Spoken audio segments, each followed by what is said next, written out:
Good afternoon, everyone. Welcome to the Digital Wellness Podcast. Thanks for joining today. Today, we have a very special guest, Steven Matika, joining us to have a discussion about youth mental health and resilience. Dr. Matika is a board-certified child and adolescent psychiatrist and has a lot of insight to share, as well as a real love for education and awareness on those topics. And welcome, Steve. Thank you, Christian. I think you described it perfectly. And we have also Mark, who's joining us from Germany. Mark Ritter is a co-founder, a therapist, neuroscientist, and also has a lot to share on the topic. Let's perhaps start with the general question on what you're seeing, Steve, in the youth mental health trends for the last few years. What's going well? What could be better? Fortunately, last time we spoke, you were saying that they were sicker and sicker kids coming in with an overwhelmed system. It does seem to be the case, and the research supports that.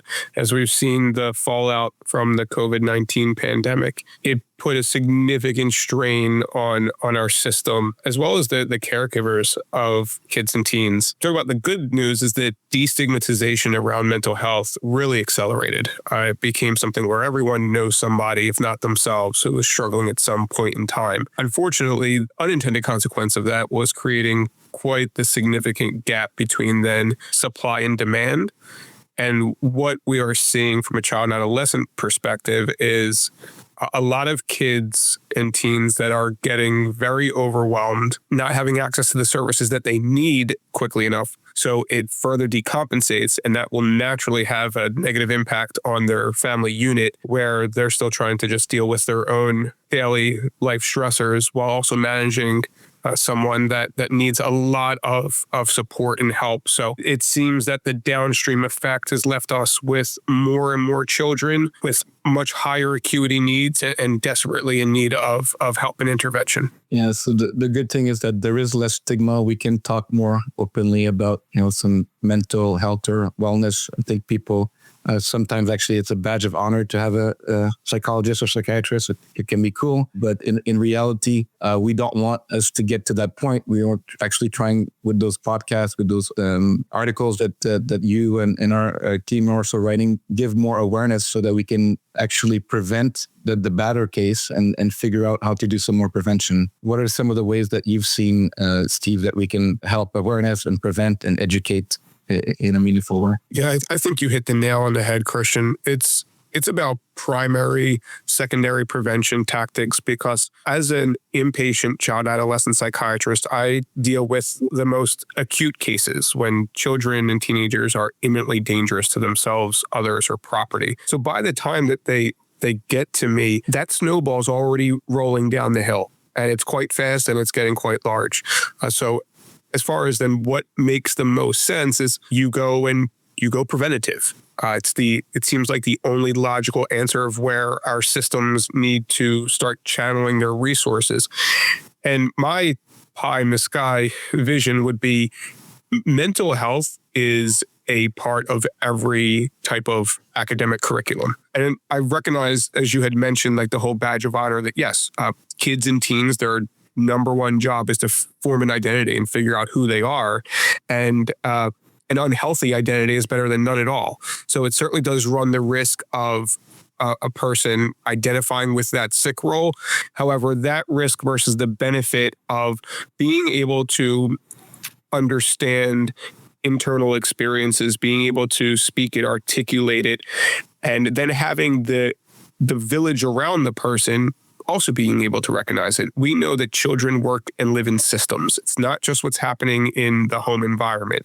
So if you're having improved recognition, awareness, and education where they are, then it only is more likely that we will see intervention happen sooner. And we have plenty of research that supports when it comes to mental illness, the longer something goes untreated, the worse outcomes are more likely, the worst prognosis. So that would be ideal to me. And having the resources and funding to have mental health education and treatment where the kids are. Because by the time they get to a psychologist or a psychiatrist, they have then cleared many, many steps that have proven to be ineffective to meet their needs. So I'm always big on meet them where they are. And they're in the schools. So that would be a number one place for me. Thanks. If the school education curriculum, doesn't address those issues, I think, in a comprehensive way. Anywhere in the world today, we're still talking about there's less stigma, but there's no tools or solutions, right? So we talked about the bad, but there is some optimism. We have better tools now. We have better awareness on what's working, what positive reinforcement can work. And I love the fact that you're also thinking about the holistic system where it's not just the child or the teen, it's the family, and it's not just the family, it's the community, it's the school, it's the peers. And thanks for bringing that awareness to the table. And can you share some of the initiatives that you might be working on a local or national level in the U.S. concerning this? Certainly. So when it comes to education and looking for mental health information for kids and teens, the American Academy of Child and Adolescent Psychiatry is a great resource, and they feature many public-facing documents to help families best understand an array of topics involving child and adolescent psychiatry. There are also resources like medication guides, as well. So the ACAP as the acronym goes, is been consistently invested and dedicated to not just producing and disseminating evidence-based research, but also recognizing it needs to be public-facing for families, because they're just looking to try and do their best with what they have, and that's really what the focus is right now, as well as ensuring that information that's being presented in other areas of society that speaks on child and adolescent mental health diagnoses, treatments, that accurate evidence-based information is being disseminated, and also not hesitating to speak up when appropriately, when feel that the science and evidence is being threatened. Great. And, we're also here to educate and accompany parents and families. One of the things that we've been seeing is that, there are some initiatives working in schools in Europe and Canada and the US that are maybe a bit outdated. For instance, we see that some schools are being told program about parental control in terms of phone and screen use, and they're saying you should control your child's phone use and monitor it. But in reality, we're finding that support method that, teens will rebel against that, will find ways across the password. We interviewed someone, a neuroscientist that is now successful but struggled for addiction for years, and was waking up in the middle of the night, finding the iPod of the family, the tablet, and spending 2-3 hours not sleeping, binging social media. Have you had some case where limit setting is not really the adequate response to try to guide perhaps teens or even younger children in a positive way, and have some better coping mechanism than just being on social media? Absolutely. And I think it's not just like black and white in regards to limit setting. I think it requires a lot of context and circumstances to best appreciate it. So for instance, when a parent is limit setting with reactively, without giving the child the expectations, the awareness of if this, then the limit, there is a place that the child is much more likely to defy that limit, as well as if the parent is or caregiver is not taking the time to try to understand where the child is coming from, taking the approach of curiosity, empathy, understanding without judgment. It doesn't mean that you have to agree, obviously, with what the child is saying, but it gives you the chance to best understand why does that child so desperately and badly want to be on social media or on their screens? Because we know it's offering some type of benefit in some way, shape, or form. So if you can take the time to understand the why behind the child's desire for it, then it's much more likely that you will be taking the more collaborative approach, and they would be more agreeable with appropriate limit setting. As working in hospitals for kids in crisis, it is very common for me to be treating youth that presented to the hospital after a really severely dysregulated episode because they had to get off their screen, or their reaction to what's happening on their screen, usually most likely in regards to video games, but also happening with things like group chats, Discord servers, things of that nature. And a guaranteed way to get it, especially a teenager, not to do something is tell them to do it without questions asked, without taking the time to appreciate where they're coming from. When you treat a child like a person with respect and dignity, you'd be surprised how much more cooperative and understanding they can be. Totally agree. And we're talking about teens, but we had a recent event in Montreal, a live event where I spoke about a situation with a 6-year-old that was in a party with kids, and everyone was, the adults were talking, the kids were playing on their phones. And when the battery ran out, no one knew what to do. They did not know how to play with each other. And this 6-year-old started to bang his head on the wall because his cell phone was dead, right? So when we talk about reactivity, irritability, those are things that I'm sure you see and parents see. And that could be prevented, hopefully, right? Yeah, you're right. It certainly is not relegated to only teenagers. And you bring up another point as far as how do people interact with each other when the screen is not available. And though obviously a 6-year-old at this time, it doesn't exactly apply to that person, but the COVID pandemic, again, these lockdowns, they took away a lot of formative years for forming peer connections and learning how to navigate the world and navigate distress. And we know that for kids, and as they get older, there's nothing more important to them than peer connection. That's why there's the whole classic, all of a sudden it seems like I don't really matter that much.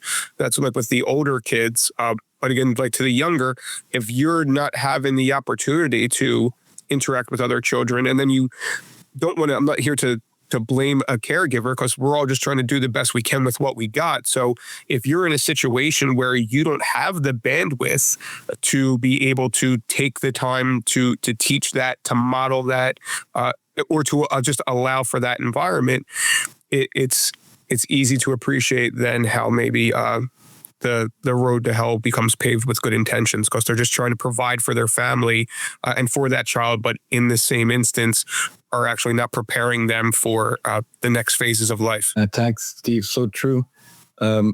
We have also potential questions from the audience. Thank you everyone for joining live. If you are here live, feel free to ask questions to either Dr. Matika or us about topics you want to discuss. And Mark, do you want to talk a bit about digital pacifier and have you seen parents use tablets and phone? Perhaps in the wrong way. Absolutely. I was about to just share a personal story of when I was on vacation, at this beautiful resort with palm trees, beach. And there was a pregnant mother with her child, and the child was screaming, right? And it seemed like she needed some outlet or some pacifier herself. So she actually gave the phone to the kid, who was probably like 5 or 6. And then I looked at what she was doing on her phone. She was scrolling on TikTok on the Reels as well. So it's used on both sides, right? As a pacifier essentially. And I think the parents are burned out, or as you said, Dr. Matika, not even equipped, right? If to be in a position to be the caregivers in that context. And it seems like this definitely strains the relationship between the parents and the children. And if I think 20 years ago, when we didn't have smartphone technology as ubiquitous as it is today, whether you would be forced in that position to actually pay attention to your child, and what the long-term effects, what are the outcomes of this, sort of parenting on the children, right? So it's a lot more common than we think. Yeah, I fully agree with you. And it's, when we talked about the education, again, it speaks to, it's not just for the kids.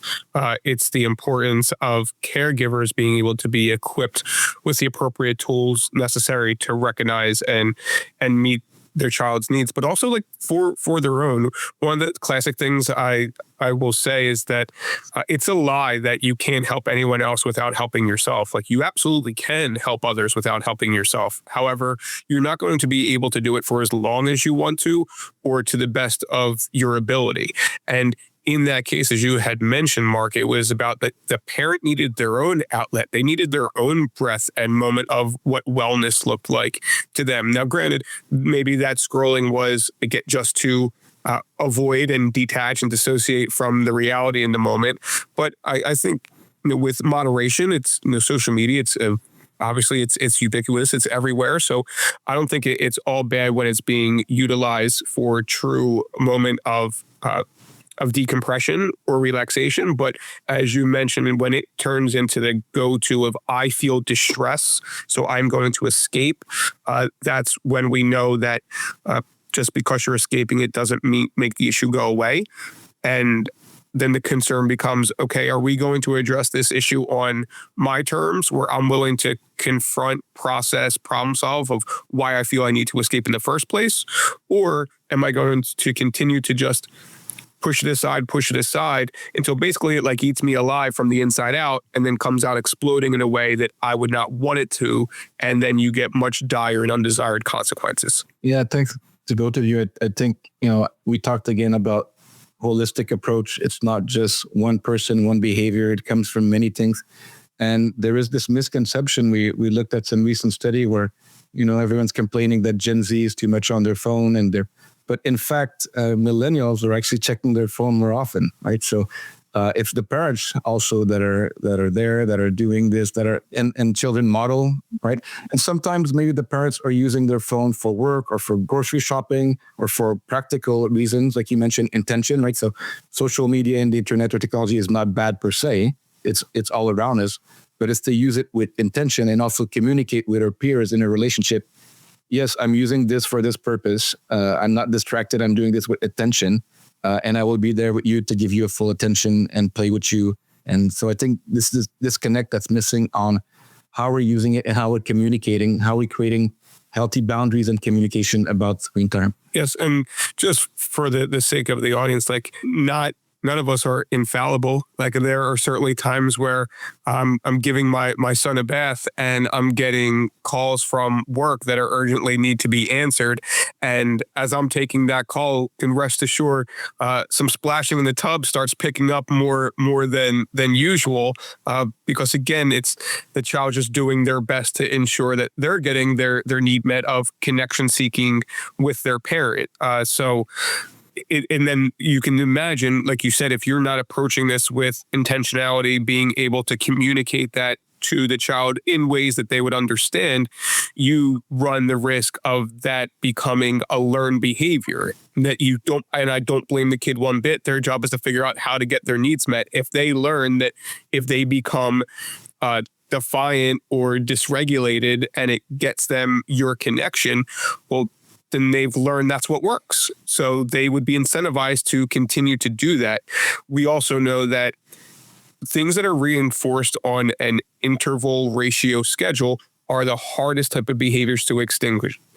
So it's like thinking of the slot machine. Like, I don't know, I hit the jackpot once, I'm gonna keep pulling it because this might be the time that it hits again.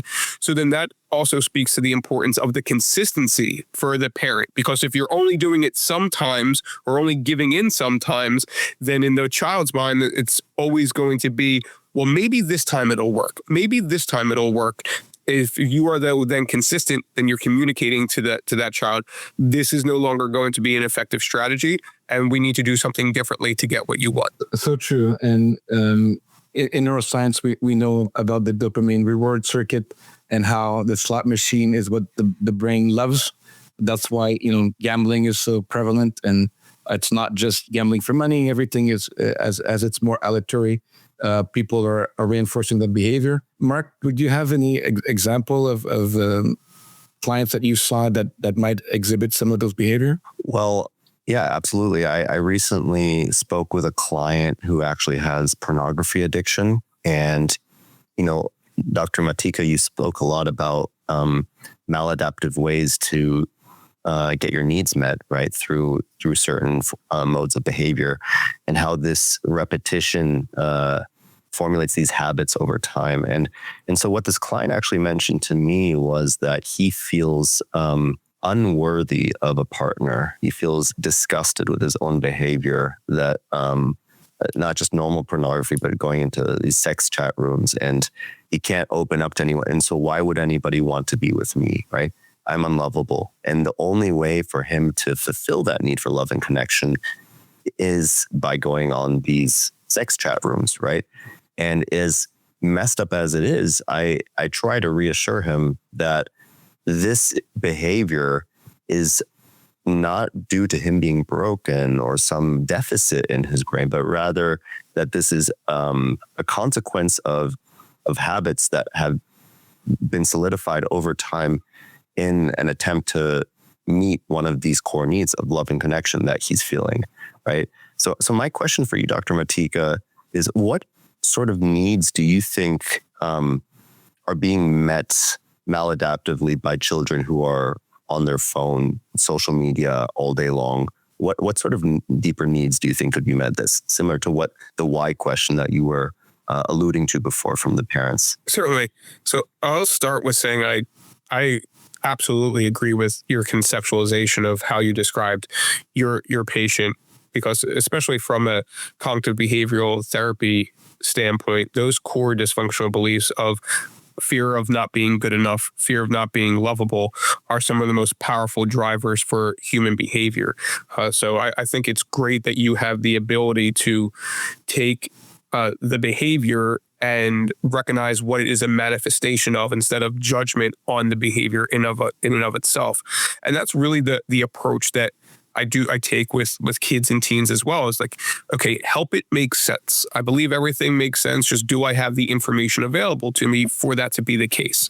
And when it comes to the age of children that would be most likely having a lot of that access to screens and social media, you talk about, and it's two things I've alluded to, that one, there is nothing more important than pre-adolescent, adolescent, than connection with peers and peer approval. So I think in one regard, that is very much so is what is being met. And that's where their cohort are located, is online. And on top of that, as I mentioned, developmental milestones, they don't stop with like toddlerhood. It doesn't stop at learning how to walk, talk, and be potty trained. Developmental milestones occur across the lifespan, just show up in different ways. And those preteens and adolescents, as I had mentioned, they're looking to form their identity. And you get to swipe through a lot of things online to figure out what makes the most sense for you and where you feel like you fit in. And maybe it's not even because of your personal preference. Maybe you get the external validation by some type of peers to say, oh, we like that, which means we like you. So then naturally the child's going to continue to lean into those things. And then we see the type of what feels like at times literally life and death scenarios around posts on social media and likes and comments, because it's not about the actual post or comment. It's about that is being allowed to define the person in the child's eyes, that this is who I am. If I get likes, I am good enough. If I do not, I am not good enough. And then, as we mentioned, that leads to a slippery slope of what do you need to do to feel that. So it's pretty natural for teenagers to seek that external validation. And we know that when someone's decision-making is based off of what you think someone else may want, it is a pretty fertile ground to start compromising the values, the morals, the life lessons that your caregiver had been teaching throughout the lifespan up until that point. Yeah, that reminds me of the British Netflix series Adolescent, who depicts some teenage in social media who actually feel that, and then they become dysregulated, have some actions and behavior that are based on those real feelings that they're looking for this connection. And Mark have asked before, what does that do to preteens and teens? And we now know from research actually from University of Montreal that did a longitudinal study of 15 years of saying what is the average screen time you have at 15 years old versus 25 and 30. And there is some correlation, right? So as soon as you're starting the process, you're creating those behavior, and you might become, a porn addict, like Mark is talking about, or social media, or we know that the greatest cause of death for people under 40 is suicide, right? So mental health has real consequences, and we would want to prevent it rather than to fix it, right? What would be some of the solutions that could help in terms of advocacy, awareness, or even technological solution that you have seen or heard about? Well, when it comes to suicide prevention and resilience, one of the things they very much have in common is that the top protective factor is a support system. That is the difference maker in all of these cases. There is nothing stronger to predict someone is resilient or maintains their safety than their support system. So I think that's where naturally the efforts need to be placed, and it speaks to the scenario that Mark was describing when on vacation, that clearly that caregiver needed support to help understand and help her child. She also clearly needed to address her own wellness. Even though being on vacation, she's still clearly like, that's not enough if you're just saying, I'm going to just change my surroundings, because we know, we walk into every room that we're in with ourselves.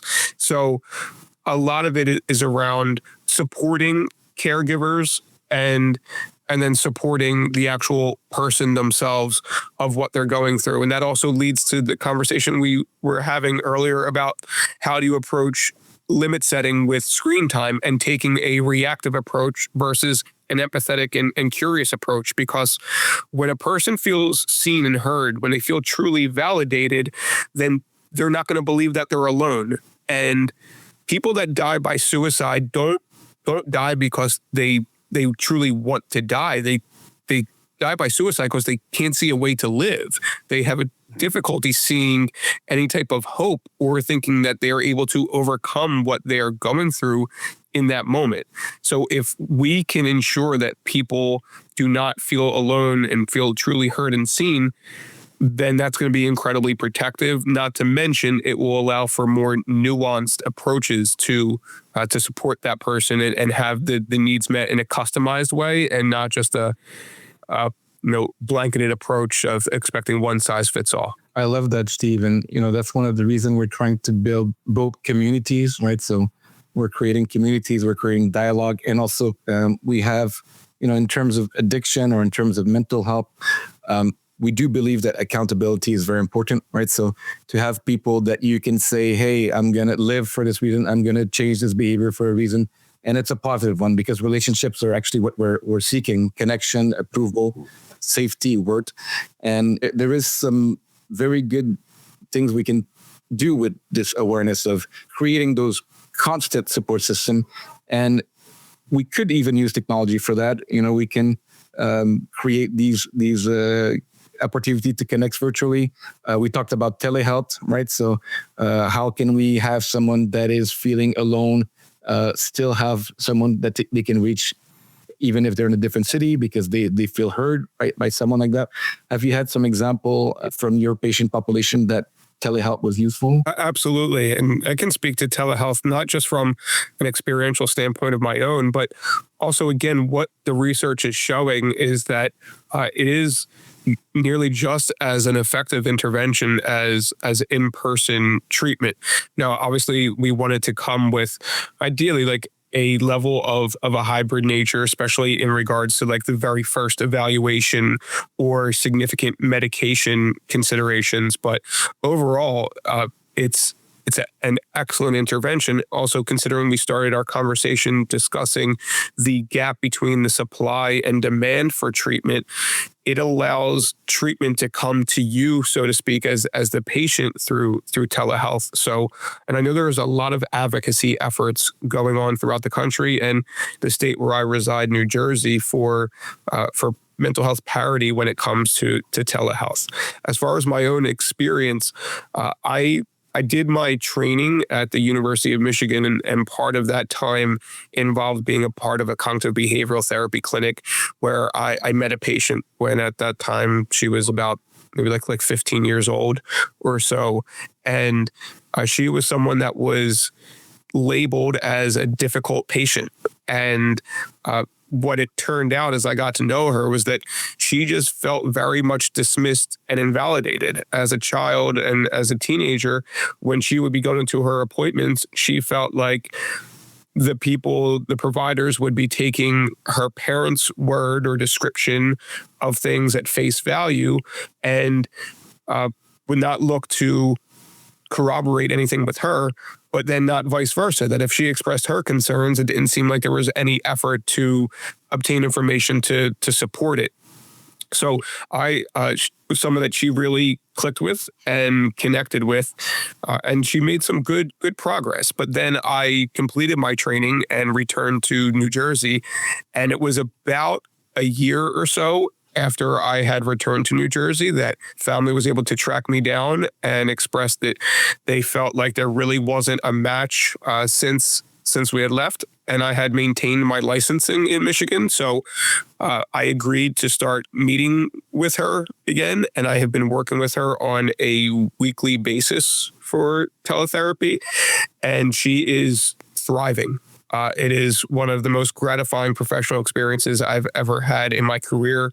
We even wrote an article in the American Academy of Child Adolescent Psychiatry news magazine together, detailing her story and her journey. And if it wasn't for telehealth, it wasn't for teletherapy, it's hard to say where she would be. I'm not going to completely speak for her, but I think it would be safe to say she would have a hard time believing she's in the place that she is right now in her life, thanks to teletherapy. Well, thanks for this specific poignant story. And, we also have a telehealth, telecoaching, teletherapy platform, which are impacting, I have clients in Europe, we have clients everywhere, and having the right fit, and I've been told, yes, I had the psychologist, the psychiatrist, or this before. I've had 3 or 4. And once you have the right one, now it could be anywhere in the world. And that's really an important factor, that you have more choice and that you can build that relationship. Of course, ideally hybrid, especially if there's medication. But there is so much more support than this bogged down of waiting lists, right? You need a psychologist today. Well, wait a few weeks, months, we'll see, right? And that's where some of those kids and youth can fall off the craft, right? And you make a great point about the fit. We know that the rapport, the therapeutic alliance, is an essential predictive factor of progress and improvement in treatment. And when you juxtapose that against the wait lists and the wait times, someone can feel fairly stuck because I don't have an option. This doesn't feel like a good fit, but I don't have any other option, and this is better than nothing. Whereas, as you mentioned, with telehealth, you have the opportunity to much expand that network and find the right fit, because that is an absolute difference maker when it comes to a patient making progress in their treatment. Great. So talking about your specific case, I remember, I think that went to university, and this week I was interviewing some new people to join our team, which one of them was for many years counselor and therapist in a university here, and dealing with students, especially in the health science, because there's more stress in the medical and health science field, and literally seeing hundreds of patients a year and seeing the stress that university students, college students can have. Do you want to talk a little bit, Steve, about the switch from high school to college? And then Mark also has dealt with a lot of unmotivated university students that he can share some of the stories as well. Yeah, no, I'd love to, because it's such an important time of life, not just for the person that is transitioning to university, but also obviously for the family as well. One of the things I say about teenagers is that they are experts on not appreciating the idea and reality of something, and that they have lived long enough to have life experience that has them semi-informed, but not lived long enough to realize they're only semi-informed. So that type of transition comes with an immense amount of autonomy and independence. And if you're not preparing a child earlier on to be their own decision maker, then you're not putting them in the best position to succeed. And so that talks about how our theme of being intentional in the approach to helping kids and teens get their needs met and being prepared for the future. But it also speaks to, again, let's talk about the reality of it. What's the reality that comes with that level of freedom and autonomy in those taboo topics like sex and drugs and alcohol, and not as taboo now, but then like completely no restraint on screen time, like these types of things. If you are not having open and honest conversations, if you're not willing to have the hard conversation, then you're saying that the distress I, as the caregiver, feels about talking about this is outweighing what is truly best for my child and our family in the long run. And I think it's incredibly important that we're willing to have just real judgment-free conversations, because you want to understand how does your child think? How does your child make their decisions? And how does that then translate to when they go on their own? And then it's also just some practical stuff, Christian, like, do you know how to do laundry? Do you know how to access public transportation? Just being able to navigate the things that maybe kids and teens at that point were taking for granted, and they don't have their, oh, you know what moment now that it's all on them. Thanks, Stephen. And Mark, do you want to share some of the struggles you've seen with university students? Absolutely. There's been a rise in ADHD, like comorbidity, especially amongst university students who are prolifically or constantly using their smartphones. In my experience, from what I've seen, I want to talk a little bit about the indirect consequences, though, of smartphone use. It used to be that, boredom was the incentive for exploration, to go out, to make friends, to go explore the environment around you. But when you're in a novel environment and there's a lot of, uncertain outcomes around you, a lot of strangers, and perhaps you feel overwhelmed with these uncomfortable feelings inside of you. You're no longer living with your parents. You're not in your hometown anymore. You're off to college. The easiest solution to run away from those uncomfortable problems is in your pocket. It's on your phone, right? The accessibility has never been higher than before. It used to be, 20 years ago, that those uncomfortable feelings were the impetus to go out and explore, meet people, and actually deal with the source of the suffering. And now it's easier than ever to avoid that problem by going on your phone, because, again, phones are ubiquitous, the internet is ubiquitous, and we've somehow fooled ourselves that the internet or social media supplants this real need for human connection. And it doesn't. It actually alienates people much more than ever. And I think that's a big reason why we're dealing with a lot of these comorbidities like anxiety, depression, ADHD, especially when they're coupled with prolonged phone usage. So, and there's been a really strong correlation amongst my patients and these symptoms from what I've seen so far. You make some excellent points, Mark. Like that is so the case, because you can't build resilience without having to overcome things. You can't build distress tolerance without being distressed. And we know that from a behaviorism standpoint, people do things to get what they want or avoid what they don't want. And when you, like you said, you have easy access to avoid, and then it's effective, there's not much reason to keep on doing it. And a common refrain that my patients hear from me is, I don't blame you. Like, it's very normal to want to avoid something that's uncomfortable. But then the question is it giving you the results that you're looking for? Is that approach to addressing that uncomfortable feeling actually effective? And like you said, people are great at fooling themselves and rationalizing that it is, when the reality is it clearly is not.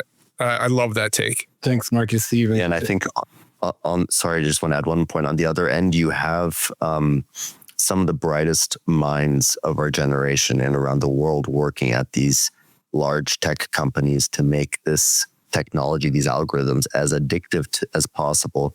These algorithms, in a certain sense, they know more about the people than they perhaps know about themselves. They know exactly what type of content to show at which time to keep them engaged, check off those metrics that they're looking for: high engagement, high retention rate on these platforms. And this makes it even more difficult. We talked about support networks, but at the end of the day, a lot of these people are fighting against these algorithms, these addictive platforms on their own, right? And it's them against these companies that are engineering addiction, right? So it's extremely difficult battle in a sense. And then they're fooling them that the solutions, right, are just more likes, more swipe, right? And so it's a recursive, it's a vicious cycle that just keeps causing these people to be deeper and deeper in the problem, right? That's all I wanted to You can't address something if you're not aware of it. So just you saying this, it's so important to raise that awareness that it's not just you versus the algorithm. It's who is behind all of it. Like that is such an important message to convey, because otherwise you're not going to think, you're going to be none the wiser. And like you said, that when the blind spot that we have to ourselves, that everyone has, there's always that part of, I don't know what I don't know. Those algorithms, they do, and they're going to prey upon it. So it's so important that we find ways to address that. And for me, it's hard to find. I need to find the ways that money talks, because unfortunately, that's the reality, that it is monetarily incentivized for these companies to do those things. So how do we speak the language in money to actually do what is healthy for people? Well, we can try to build sustainable and compassionate organizations that can make money, but have different goals than just monetary values. That's what we're trying to do, and we're not alone. We have partners, we have a lot of people in the field saying we can do better as a society, we can do better as organizations, and as human beings, individuals as well, right? So there is hope. There's not just the all-encompassing algorithm. There are beautiful conversations like today. But I wanted to highlight two things from your talk. One is the avoidance, right? So you both mentioned how avoidance strategy is effective. There's a reason for it. And it's not just because you have an avoidant attachment style. If you want to look at the attachment theory, it is an effective strategy for everyone. Procrastination, everyone does it. It's actually healthy. There's a curve where you want to have a little bit of procrastination and a little bit of distance, and then you don't want to have too much. So it's never black and white. The thing I would say is that aversion is probably the worst thing you want to do, because you want to live life and build that resilience, right? You want to seek rejection and challenges that are healthy and not overwhelming. And you want to have more positive reinforcement. And when we're talking about what's missing for a lot of the youth is a sense of purpose and meaning, right? So they're feeling isolated. They're comparing themselves on social media with people that are either fake or that they're just 1 out of 0.1%. And then they feel bad about this, and then they don't know what they're going to do with their life. Or they're going to be an influencer, or they're going to be an AI engineer, or they're going to be a doctor. But how difficult is that when every few minutes I have to check my phone, right? So all those things are making it difficult for people to have a higher purpose, to have a different mission, that they can be focused for a longer amount of time, right? So we know that attention span has been really going down as people can't read anymore, can't read long articles or full books. They use resumes or ChatGPT to tell them what it is without like going deeper, without checking the references.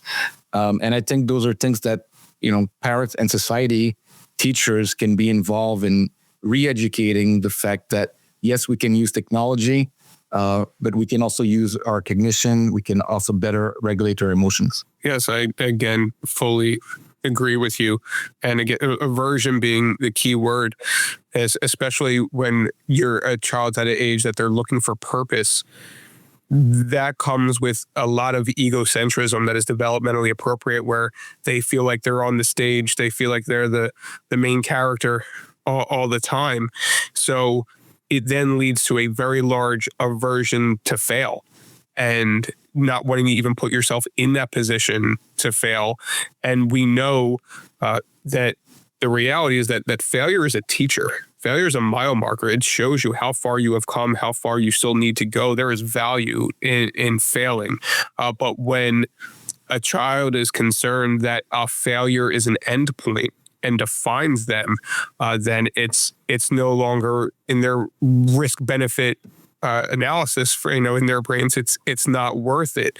And I think you talk about how ChatGPT, how AI doing some of the work that is preventing from obtaining skills that would allow someone to have more introspection and thought-provoking conversations. We also know that things like ChatGPT or like these chatbots, they more or less fuel narcissism, for really lack of a better term. They're going to tell you what you want to hear and make you feel great and give you a lot of external validation, which of course, again, everyone needs support. Everyone needs positive words. But if your perspective or thought process has significant distortions in it, and it's impacting your ability to function appropriately, then obviously you're just further reinforcing something that is negative, unhealthy, and at times pathologic. So important that, again, we are aware that ChatGPT is not a therapist. It's not a place to be able to figure yourself out, because it's going to put a mirror up in front of you, but it's going to make you look like you're the best thing in the world. And we know that we all come with our flaws and areas for improvement. Thanks for pointing that out, Steve. Yes, it was one of the criticism of ChatGPT 4. They didn't do much more in the 5, but as you mentioned, and that point cannot be more important. No, you don't want someone that's a yes man. If you're looking at the big 5 personality, ChatGPT would be super agreeable, right? But you want some challenges. You want someone to say, well, maybe you can think about this differently. Maybe we can explore this further. And challenges and failures. I'm glad that you mentioned that to your parents and youth, that failures are part of life and are important to bring resilience and character and being able to deal with the many things that's going to happen in life, right? That's why it's fairly common that my patients in the beginning of a hospitalization, they're not my biggest fan, but by the end of the hospitalization, there's really strong rapport built there, because I talk to them like people, not like kids. And I told them, I would rather tell you the truth that is upsetting and distressing and then support you through that and work through that than basically be complicit or enabling the concern. So I have this tendency to put the objective mirror up against them and have them really have to confront how their decision making is not leading to their desired outcomes. And if you want different results, you have to do things differently. Simple in theory, difficult in practice. And that's why then it's the job of people like us and other people working in mental and behavioral health to be the guide to get our people and patients and clients to live in the life that they want to live. Well, thanks for doing the hard work and being able to be disliked. We like you. Yeah. They are definitely no ChatGPT to me. I get whatever the opposite is tends to what I initially get back when I'm no good deed goes unpunished in those early days of hospitalizations. Yeah, and we talked about this, I think, the last time we chatted, in terms of the idea that some therapists are a bit too soft and just wanted to placate and go into like deep history and trauma, and you're a victim, and yes, we'll support you. But, to really change your behavior, to change your mindset, to change your attitude towards life, you need to be challenged in a positive way with someone who knows what they're challenging you to do. Not challenging you to do something antisocial, actually the opposite. And then seeing what that could do. It takes time, right? So you have to go through the discomfort, to the distress, but eventually, like you said, eventually they like you, right? So that's good. Because challenging and being empathetic and supportive, like it's not mutually exclusive. They're allowed to be held at once. You can appreciate someone's trauma and how unfair and undeserving it was, and how it impacted them. But then the true empathy is that impact and the way they've been dealing with it is not giving them the life that they want to live. So yes, I say to my patients, I think one of the most unfair things about trauma is that it's unfair that it happened to you, and then you are the one required to then do the most work to overcome it. If it was truly fair, the thing that just happened to you and changed your life, then something else will just happen to you and make it all better. But just because that's not fair doesn't stop it from being the reality. So we can either continue to live in this unfair world and do nothing about it, or we can address things in a way where it doesn't feel fair, but at least it leads to healing and growth and progress. Thanks. And that's why I love ACT or ACT as a therapy, because you have to accept, right? And the feeling of injustice is actually in neuroscience, it's from the insular complex, right? So everyone feel injustice, but if you really think about it philosophically, life is not fair. You're not promised to be here. You're not promised anything. And the sooner you can accept that, the sooner you can act, right? So action and toward those goals. Absolutely. I have 2 comments actually, Steve, for you. So what contradicts, I fully agree with everything you're saying. This tough love therapy approach is the best way to go, and compassion and being stern with patients are not necessarily mutually exclusive. There is a fundamental problem that I see in especially in the US with the profit incentivization model of modern therapy, being if patients pay their therapist, there's actually an incentivization to hold on to the patient as long as possible.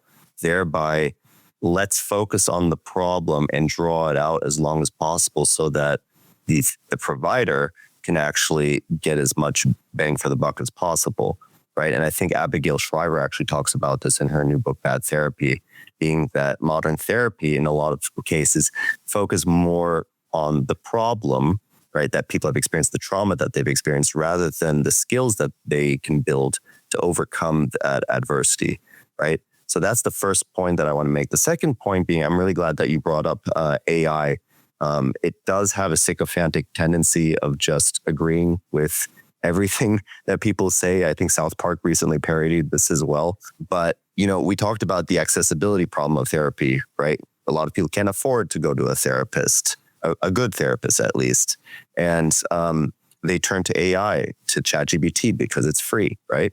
And they start using it. And then AI, will give perhaps some good suggestions, but will also agree with a lot of what the person is writing in there. And we've had cases like what happened a few weeks ago with this, I think it was a boy out of Florida who commits suicide, and now OpenAI is getting sued by the parents because of ChatGPT basically agreed with this boy, this suicidal ideation, and encouraged him to actually carry out this act, unfortunately. So on the one hand, we have the sycophantic AI who says, yeah, of course, everything is unwilling to disagree. And then on the other hand, you have therapists who are unwilling to disagree because they don't want to risk losing their clients, right? So there's 2 of these factors that are just exasperating the problem in a certain sense, right? Yeah. So I'd love to hear your thoughts. Certainly. So yes, we're absolutely on the same page when it comes to the AI and great use of sycophant. That's a fun word to say with them. And then when it comes to the therapist, maybe I'm naive. I would like to believe that most therapists aren't conscientious that they're doing that it's not done with malice and intention to draw out someone's suffering for their own monetary gain. I would like to believe that would not be the type of fabric of someone that chooses to pursue that profession. But with that being said, just because they may be well-intended doesn't mean that that's not happening. And my initial response to it is, we've been talking about that there's such a large gap of supply and demand. Like, if you heal your patient, if you get to the point where they're okay, like, there's going to be someone else that needs your help. I tell my patients, you know what the number one goal of coming to the hospital is? leaving the hospital. You want to know what's the number one goal of coming to the doctor? Not needing the doctor. No one wants to have to need a therapist or a doctor. Even if they're in the position that they really want one, they don't want to be in the position to really want one. So I think, again, speaks to likely the importance of raising awareness and likely in supervision for therapists and doctors themselves. Because to me, I feel like we're talking about blind spots. It almost reminds me of the algorithm conversation from earlier. Like, they know you better than you even know yourself, and may not realizing that that's what you're doing. But there's always going to be someone else that needs help. So I wouldn't hesitate to allow a patient to graduate, because that's what we're here for, I'd like to believe. Well, good point. And I'm sure that you do, and most of your colleagues are doing that, is just to raise that flag in terms of, you hear there's this book that Mark mentioned, but, you hear just through the grapevine, yes, I've had a therapist for 3-4 years, right? And like, that's not be a good thing, right? You should try to figure things out before. And of course, there's some difficulties. And if you do need a therapist for 30 years, that's great. But that should not be kind of the standard of, hey, let's have this relation. We have this good therapeutic alliance so that we can just feel comfortable and not move forward in the things that we need, right? So a bit more goal-oriented outcomes would help the patients and also the system, to, as you mentioned, to be going to the next and helping someone else that needs it. Fully agree. Any closing remarks? We're coming close to the hour.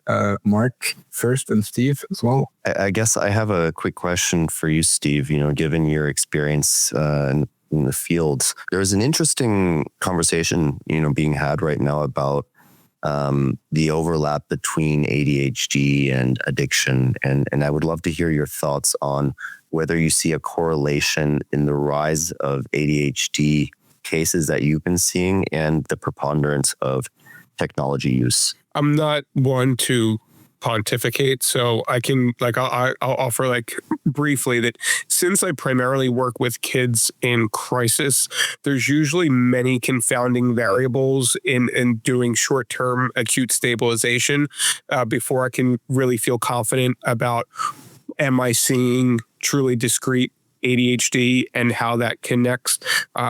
Theoretically, I think it makes plenty of sense, especially from a neuroscience standpoint, and what we see that are the most effective medication treatments for ADHD and what they look to do. So I'm going to defer to speak on it, because I honestly feel like, Mark, based on your work, you probably are more well equipped than I am. Maybe if I was in an outpatient setting, I could speak more to it, but experientially, it's something that just to me makes sense in theory, but I'm not necessarily living it on a daily basis in my work. Thanks, Steve. And is there, in an ideal world, what would be kind of the improvements that we can do in youth mental health in the next 5 or 10 years? What would be some of the things we should focus on? I think it's primary prevention of education, of understanding. We know that anxiety disorders, age of onset is in latency school years. Age of onset of mood disorders are in early adolescence. So raising that awareness, knowing what that looks like, knowing when things are different, and then how to connect people with it. And then it's breeding resilience, self-efficacy, internal locus of control, like the ability to, there's so many things to blame in this day and age, and look towards and wanting to control the things that we wish we could, but we can't, and then minimize, discredit, ignore the areas in our lives where we still do have a lot of power and control. So I would look for a general approach of teaching youth and people in general, don't give your power away. Like, own what you still can do, and that is to be honest, objective self-reflection, identify what you want that you don't have, and then be willing to put in the work to take the steps to achieve that. And ideally, that also incorporates just appropriate communication with people, and not relying on a screen to be the conduit for human connection. That's great, Steve. And thanks for doing the work with your patients, with the communities, with all the organizations that you're involved, and the speaking engagement that you're doing. Thanks for being here with us. It's really a pleasure and privilege to work with you and to have this talk. I would add to what you said that, there is in terms of education, thinking holistically, right? Let's not forget schools. Let's not forget parents.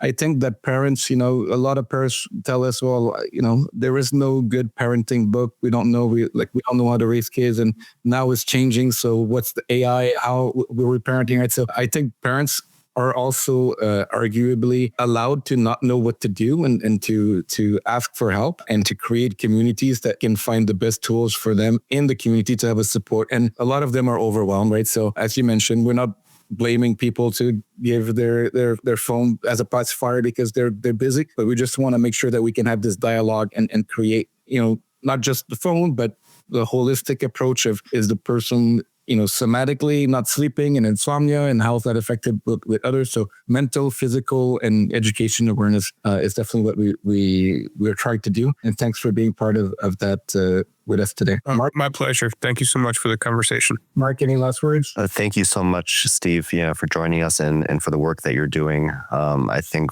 there's a lot of work ahead, from the providers and from the patients on this.